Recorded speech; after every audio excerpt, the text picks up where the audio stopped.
गुरु की कृपा प्रताप से नाशत विघ्न अनंत ताते सर्वानंद है। ध्यावत है सब संत गुरु भक्ति कर देते हैं सकल पाप को नाश। जैसे चिनगी आग की पड़ी पुरानी घास। सदगुरु कबीर साहब जी की ज्ञान 34 में हा अक्षर के माध्यम से साहब कहते हैं, हा हा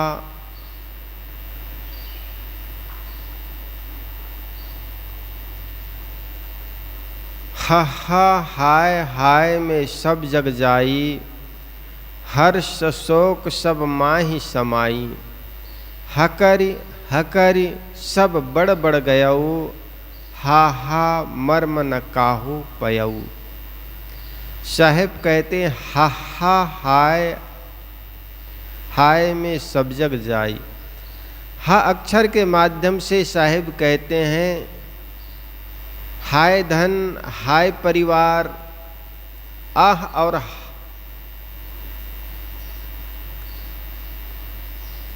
हाय। हाय का मतलब होता है हाय जीवन में केवल दुख ही दुख मिला। वह और आह ये दो शब्द है। वह व्यक्ति के अंदर में तब निकलता है जब खुशी हो जाती, और उसी प्रकार आह। आह का मतलब होता है पीड़ा, आह का मतलब होता है श्राप, आह का मतलब हो जाता है संताप। इसके पहले इस पद पर हम विचार करें, इसके पहले एक छोटी सी कहानी है। दो अप्सराएं देवलोक से धरती पर आए, कहानी है देवलोक। तो धरती पर आए तो दोनों के कपड़े लंबी यात्रा होने से धूल धूसरित हो गई। दोनों की साड़ियां धूल धूसरित जब हो गई तो सोचे दोनों स्नान कर ले। और स्नान करने के लिए जब सरोवर में प्रवेश की तो सबसे पहले जो कुरूपा थी, एक उसमें से सुरूपा थी, एक कुरूपा थी, अब स्वर्ग से आई थी। दोनों के कपड़े गंदे हो गए, धूल धूसरित हो गए, तो दोनों सोचे स्नान कर लें, कपड़ा बदल लें। तो स्नान करने जैसे घुसी तो सबसे पहले कुरूपा थी, वो निकल गई स्नान करने के बाद, और सुरूपा के कपड़े को पहन करके चली गई। कुछ देर बाद सुरूपा निकलती तो देखती है कुरूपा तो मेरी ही साड़ी को पहन करके चली गई। तो पड़ी हुई जो साड़ी थी कुरूपा की, उसको सुरूपा पहन ली और गलियों में होकर के गई। तो जो कुरूप थी वो तो सुंदर साड़ी पहनी हुई थी, और जो स्वरूप थी फटी मलिनी कपड़ा पहनी हुई थी। तो कुरूप सुंदर कपड़े से ढकी हुई थी, तो उसको देख करके लोगों ने, मन चले युवक के मन चल गया और सोचा ये मिल तो जाए। और जब मिल गए, घूंघट हटाए गए, तो कुरूपा देख करके मुख से निकला आह। हमने सुंदर रूप के लिए इनको पकड़े थे, इतने सुंदर साड़ी से ढकी हुई कोई स्त्री है तो सुरूपा होगी। आजकल पैकिंग का जमाना है, जितना खराब आइटम होगा उसको सुंदर से सुंदर पैकिंग में पैक करके बेचे जाते हैं, सेल किए जाते हैं। और जितने खराब अच्छे से अच्छे होते हैं उनका मार्केटिंग उतने अच्छे हो नहीं पाता, इसलिए बिक नहीं पाता। यही कारण है कि आजकल कथाकार बड़े बड़े होल्डर में अपने नाम और फोटो छपा करके जब उनका प्रचार प्रसार किया जाता है तो बड़ी भीड़ लग जाती है। और ज्ञान के नाम पर कुछ नहीं, लोगों को धोखा देना होता है, चमत्कार, वस्तु की बनावट, केमिकल, हाथों की दिखावटी, ये सब रह जाती है। लेकिन सच्चे जो संत होते हैं एकांत जंगल में भी होते हैं, लेकिन उनके प्रचार प्रसार नहीं होता, इसलिए लोगों की भीड़ नहीं लग पाती। और उनको प्रचार की भी क्या जरूरत है? प्रचार की जरूरत तो उनको पड़ती है जिनके माल खराब होते हैं। तरह तरह के रंग रोगन करके तरह तरह के प्रचार किए जाते हैं, उनकी अच्छाई बता बता कर लोगों को रिझाया जाता है और लोग उनके पास दौड़े चले जाते हैं। और जब छूते हैं, पकड़ते हैं, हाथ लगता है तो पता चलता है आह, सिवाय पीड़ा के कुछ मिला नहीं। इसलिए दास पलटू ने बड़े सुंदर एक पंक्ति कही, दिखत सोना लगे सकल जग कांच है, अरे हाँ पलटू जीवन कहिए झूठ तो मरना साँच है। वर्क सोने का मड़ा है गोबर की मिठाई पर, देख कर मत रीझना बाहर की सफाई पर, देख कर मत रीझना बाहर की सफाई पर, वर्क सोने का लगा है गोबर की मिठाई पर। आजकल पैकिंग का जमाना है, लोग सुंदर चीज़ों को, खराब चीज़ों को भी सुंदर पैकिंग में करके सेल करते हैं, बेचते हैं। तो जब जब आदमी ने सुंदरता के नाम पर, सत्य के नाम पर, अच्छाई के नाम पर पकड़ा तो उनके मुख से आह निकला। तो साहेब कहते हैं हा हा हाय हाय में सब जग जाई, ये संसार के लोग हाय धन, हाय परिवार है, हाय पति, हाय मालिक, हाय नौकर, हाय हाय करते करते पूरे जग चले जा रहे हैं। चाहे वो धर्म के नाम पर हो या समाज के नाम पर हो, सबसे बड़ा नाम मेरा हो, सबसे इज्जत मुझे अधिक मिले, मैं बड़ा गुरु। आखिर महाभारत जैसे युद्ध हुआ, बहुत बड़े धनुषधारी योद्धाओं को जातिवाद के नाम पर तिरस्कार किया गया, अपमानित किया गया। एकलव्य अर्जुन से भी महाधनुषधारी थे, बलशाली थे।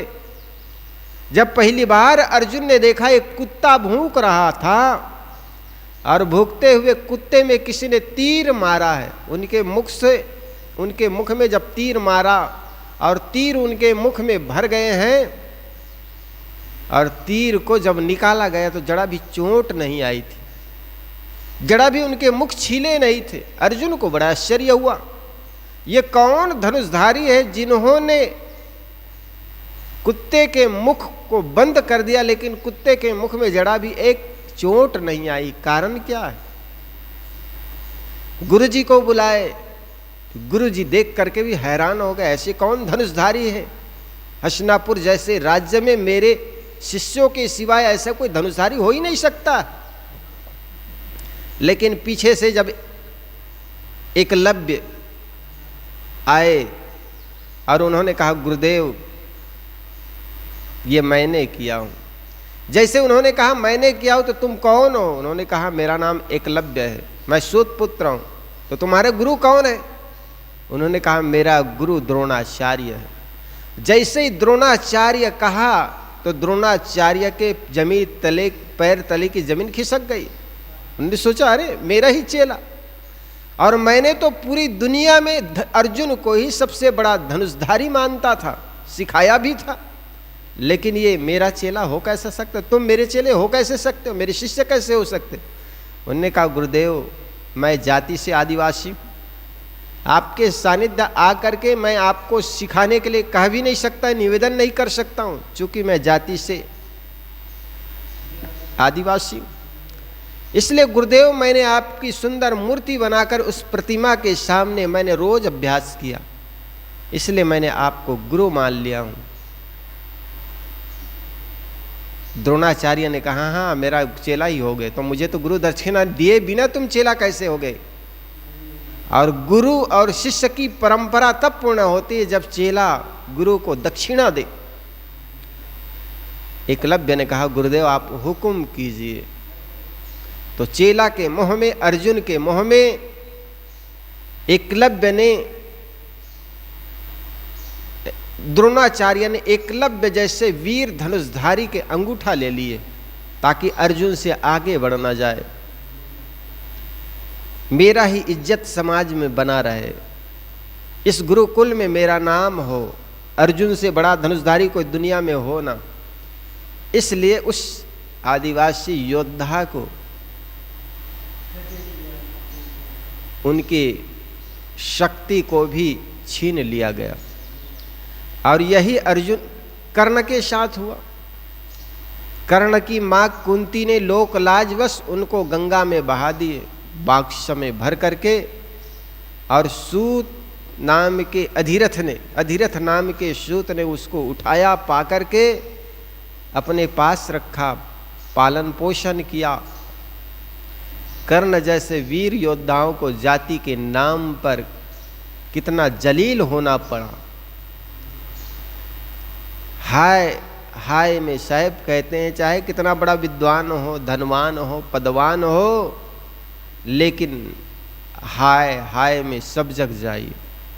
मेरा ही नाम रोशन हो, मेरे ही को लोग माने, मेरे को सबसे धनुषधारी माने, मेरे को गुरु माने, मेरे को और कुछ माने, हाय हाय में सब जग जल रहे हैं। सदगुरु कबीर कहते हैं, हाय हाय में सब जग जाए। कल एक फेसबुक पर एक जगत गुरु कहलाने वाले एक संत का मैंने विचार सुना। उन्होंने कहा, हमारा सनातन धर्म तो जातिवाद के बिना हो ही नहीं सकता है। जातिवाद ही तो सनातन धर्म का रीढ़ है। अगर जातिवाद ना हो तो सनातन धर्म खत्म हो जाएगा। उन्होंने ये कहा, तो मुझे मन में मेरे बड़ी पीड़ा हुई।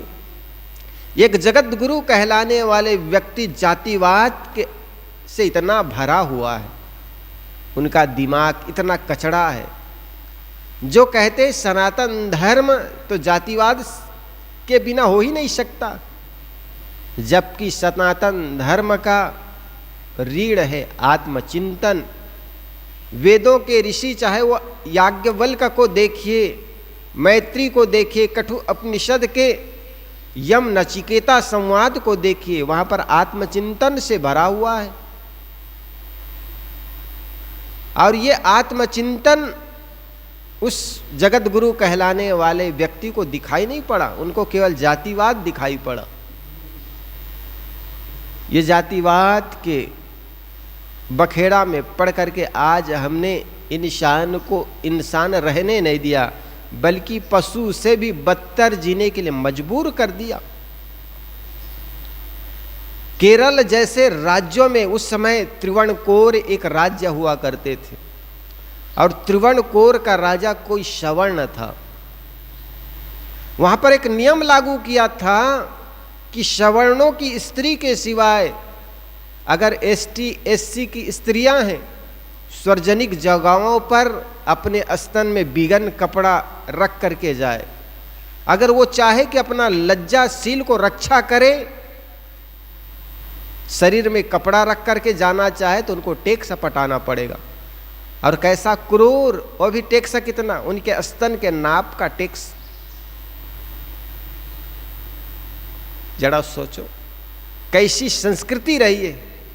और ये कराने वाले कोई मुगल शासक या अंग्रेज नहीं थे, अपने ही लोग जो हिंदू धर्म के मूर्धन्य विद्वान या शीर्ष मौर मानते हैं, अपने को जो भू देवता मानते, जिसको हम मानते हैं कि ये आदमी गलत नहीं करेगा, ये धार्मिक आदमी, ये रोज मंदिर जाता है, टीका लगाता है, चोटी रखता है, ऐसे लोगों ने समाज को ऐसे गर्त में ले गया जिसको हजारों वर्षों तक ऐसे जगहों से ऊपर उठाने में हजारों वर्ष लग गए। नागोली नाम के एक वीर योद्धा स्त्री ने इस परंपरा को तोड़ने का प्रण लिया। उन्होंने सोचा जैसे अन्य सवर्णों की स्त्रियां होती वैसे ही हमारी जीवन है, क्यों ना सवर्णों की स्त्री की भांति हम भी अपने अस्तर में कपड़ा क्यों नहीं रख सकते हैं? हम क्यों टेक सपटाएं? हमारा शरीर है, सार्वजनिक जगहों में जाए तो हमारी भी लज्जा है, हमारा सील है, हम भी ढक करके जाए। उन्होंने कपड़ा रखना शुरू कर दी। गरीब थी बेचारी, टेक सपटा नहीं पाती थी। लोगों ने उनके घर में धावा बोल दिए, तुम शरीर पर, स्तन पर, छाती पर कपड़ा रखती हो, उसको मूलाकर कहते, तो इसके लिए तुम्हें पैसा पे करना पड़ेगा, मुद्रा कुछ चुकाना पड़ेगा। उनको जलील किया गया। गरीब थी, दे नहीं पाई, जलील किया गया। उनके घर पर जैसे आजकल इनकम टैक्स के अधिकारी होते ऐसे मूर्खों को भेजा गया होगा। उनके घर में धावा बोल दिए, टैक्स से पटाना पड़ेगा। उन्होंने समाज के इस संस्कृति से आहत हो करके चाकू निकाल करके अपने स्तन को ही काट दिए। न रहे बांस न बजे बांसुरी, और कहा जाता है उनकी मृत्यु हो गई रक्त के बहने से। उस समय बड़ा आंदोलन हुआ, और ऐसे आंदोलन हुआ कि सरकार को भी वो टैक्स हटाना पड़ा। जब जब समाज में कुछ अतिताई लोग आए, तब तब आंदोलन की जरूरत पड़ी। तब तक असत्य के खिलाफ आवाज उठाने वाले कोई वीर पैदा हुए, योद्धा हुए। कुछ ज्योतिबा फुले, सावित्री देवी, अंबेडकर जैसे, सदगुरु कबीर जैसे, बुद्ध जैसे महावीर महापुरुष आए और समाज में नए नए क्रांति कर गए। इसलिए सदगुरु कबीर का विचार केवल साधना परायण जीवन में जीने वाले लोगों के लिए नहीं, बल्कि समाज में एक नई क्रांति और जोश लाने वाले व्यक्ति के लिए भी कबीर साहब की वाणी है।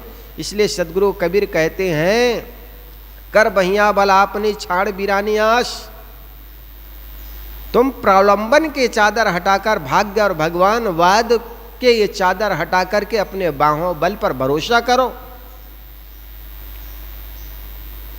स्वयं कर सकते हो, उनको भगवान और भाग्य पर क्यों टालते हो? आदमी ने तो एकदम जलील कर दिया था इंसान को, तुम नाचीज हो, सूत्रधार तो ऊपर वाले हैं। और ईश्वर और जाति के नाम पर आदमी का जितना शोषण हुआ धर्म के नाम पर, उतना शायद किसी क्षेत्र में नहीं हुआ है। और ऐसे महापुरुष आए और क्रांति के दीपक जलाकर समाज को एक नया रोशन किए। तो सदगुरु कबीर कहते हैं, हा हा हाय हाय में सब जग जाई। ये संसार के लोग हाय हाय में करते करते, हाय धन, हाय पद, हाय परिवार, हाय राज्य, हाय प्रजा करते करते हाय हाय में सब जग जाई। हा हा हाय हाय में सब जग जाई, हर शोक सब माही समाई। साहब कहते हैं संसार के चीज़ों में आपको हर्ष मिलती है, भौतिक चीज़ों में, लेकिन शोक सब माही समाई। साहब कहते ये माइक चीज़ों की उपलब्धि हो जाने पर भी ये शोक मिलता है। हर्ष तो क्षणिक समय के लिए मिलता है, कुछ समय के लिए आपको प्रसन्नता हो सकती है, कुछ समय के लिए आपके मन में खुशियाँ आ सकती है, लेकिन अंततः तो शोक से ही भरा रहता है। माइक चीज़, मायावी चीज़ अगर मिल जाती है, भौतिक चीज़, संसारिक चीज़, तो बाद में तो बिछो हो ही जाती है ना। इसलिए साहब कहते हैं हर्ष शोक सब माही समाई, हकर हकर सब बड़ा बड़ा गयाऊ, हा हा मर्म न काहू पयाऊ। साहब कहते हैं हकर हकर अर्थात हाय हाय करते करते बड़े बड़े लोग चले गए, चाहे वो किसी भी आध्यात्मिक जगत के शीर्षमौर महापुरुष या और समाज के छोटे कहलाने वाले लोग हो। ये दुख के मर्म को जाने बिना हकर हकर सब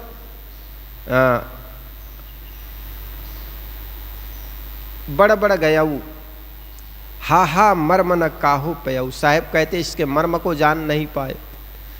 और मन जान नहीं पाने का कारण क्या है? हाय हाय का मर्म क्या है? दुख का मर्म क्या है? तृष्णा। और ये तृष्णा के मर्म को समझ नहीं पाए, इसलिए वे हाय हाय से दुख से मुक्त हो नहीं पाए।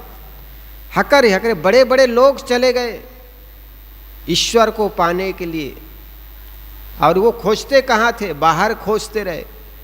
लेकिन बाहर होता तो मिल भी जाता, लेकिन वो बाहर है नहीं तो मिले कैसे? तो बड़े बड़े लोग आए और उन्होंने सोचा अपनी उपलब्धि को, अपने मंजिल को बाहर खोजते रहे, लेकिन मिला नहीं। हा मर्म न काहू पयऊ। साहेब कहते हैं ये तृष्णा के मर्म को कोई जान नहीं पाए, ये दुख के मर्म को जान नहीं पाए। साहेब कहते हैं आपके जो मंजिल है, ईश्वर है, परमात्मा है, सुख है, शांति का स्रोत है, वो बाहर है नहीं। और यही कारण है कि तुम हाय हाय करते करते बाहर ही खोजते रह गए। और साहेब कहते हृदय बसे ते ही राम न जाना। वो शांति का स्रोत तेरा अपना राम है, जिसको तुम बाहर खोज रहे हो। जब मन विषयों से मुड़कर अपने में आ जाएगा, तब सुख का स्रोत खुलेगा जो है अनंत अपनों में। साहेब कहते वो सुख का स्रोत तेरे अंदर में है, लेकिन तुम बाहर तृष्णा बन करके, मृग तृष्णा के भांति तुम भटकते रहे। जैसे मृग होती है जल के स्रोत के लोभ में, धूप की लहरी में जल दिखाई उनको पड़ती है मृगा को, और जल के लोभ में वो दौड़ी चली जाती। लेकिन लहरी में जैसे ही आगे बढ़ता है तो वहां पर कहाँ? पानी। ठीक इसी प्रकार आदमी को सुख सदा बाहर दिखाई पड़ता है, दूर, यहाँ नहीं, और दूर और दूर और दूर, और दौड़ते दौड़ते आदमी का प्राण पखेड़ू निकल जाते। इसलिए साहेब कहते दौड़त दौड़त दौड़िया, जहाँ तक मन की दौड़, दौड़ थका मन थिर भया, वस्तु ठौर की ठौर। इसलिए बाहर कहीं स्थिरता नहीं है। तृष्णा दुख का कारण है आपके मन की तृष्णा, जिसको महात्मा बुद्ध ने कहा, 4 आर्य सत्यों के बारे में वर्णन किया उन्होंने। दुख, दुख का कारण, निवारण और निर्वाण। जीवन में दुख है तो जरूर कहीं न कहीं आपके कर्मों की गलती है। मन, वचन और कर्म को सुधार लो तो आपके जीवन की गंदगी दूर हो जाएगी, आपके जीवन शांति से सराबोर हो जाएगा। तो उन्होंने 4 आर्य सत्यों का वर्णन किया। दुख, दुख का कारण, निवारण और निर्वाण। कहीं दुर्गंधी आ रही है तो कोई चीज सड़ रही है, इसी प्रकार आपके जीवन में दुख है, इसका मतलब कहीं ना कहीं आपके मन, वचन और कर्म खराब हुए। यही तो दुख का कारण है, और इसको सुधार लोगे आपके जीवन के दुख मिट जाएंगे। किसी को राजी करने की जरूरत नहीं, भगवान को खुश करने की जरूरत नहीं। लोग कहते हैं हम भगवान के को जगा रहे हैं, घंटी बजाता। अरे भगवान तो सदियों से जगे हुए हैं, तुम उनको क्या जगाओगे घंटी बजा करके? घंटी तो वो तुम्हारे लिए बजाई जाती ताकि तुम्हारी आलसाई आंखें अंधविश्वास और पाखंड से ऊपर उठो, इसलिए बजाए जाते। भगवान को खिला रहे हो, जिन्होंने सारी सृष्टि को बनाई मानते हो, उनको तुम 2 लड्डू खिलाकर खुश करना चाहते हो। तुम भगवान को कपड़े पहना रहे हो, जिन्होंने सबको कपड़ा दिया उनको कपड़ा खाक पहनाओगे। इस भारत भूमि में जिसको कपड़ा चाहिए उनके कपड़े छीने जाते हैं, और कोई झाड़ और पत्थर को तुम पहनाते हो, कहते भगवान को हम खुश कर रहे हैं। साहब कहते ये पाखंड से जगने के लिए घंटी बजाई जाती है। सुबह घंटी बजाने का कुल कारण इतना है कि मनुष्य अपनी अलसाई आंखें से अब जागे, अब सोने की जरूरत नहीं, अब सुबह हो गई है। इसलिए साहब कहते हैं हा हाय हाय में सब जग जाई, हकर हकर सब बड़बड़ गयऊ, हर्ष शोक सब माही समाई, हरि हकर सब बड़बड़ गयऊ, हा मर्म न काहू पयऊ। इस मर्म को जान नहीं पाए कि हमारा शांति का स्रोत कहीं बाहर नहीं बल्कि अंदर है। इसलिए साहब ने कहा तुम खोज रहे हो वन में, गिर गौहर के कंदर में, पर पता नहीं तू पाया वह है तेरे अंदर में। वंदे